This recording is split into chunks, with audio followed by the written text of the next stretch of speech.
Switching between forms and reports can disrupt your workflow, forcing you to jump between different windows and lose valuable time. But now there is a better way to handle it. Meet the Report Form field, a new feature that brings report data directly into your form. No context switching, just insight, right where you need it. Set everything up in Designer Studio. Start by adding a new report form field from the Data Presentation group. Give it a name and description, then connect it to the BPS internal view data source.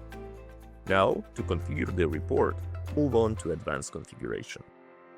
The setup is similar to standard application report. You can begin by choosing whether to show the form field's name or description. Next, use the Views tab to manage your report views. For example, by revealing previously hidden columns or creating filters to fine-tune the data display. You can also add additional views like table, chart, or calendar.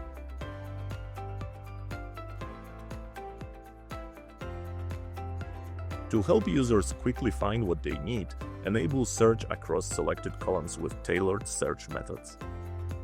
And if needed, adjust the report's height to fit your form layout, either automatically or with a fixed value in pixels. The result? A dynamic, user-friendly report built right into your form, with all the core functionalities of an application report right where you need them. With the Report Form field, you bring insights directly into your forms. No extra clicks, no switching tabs, just seamless access to the data that drives your work.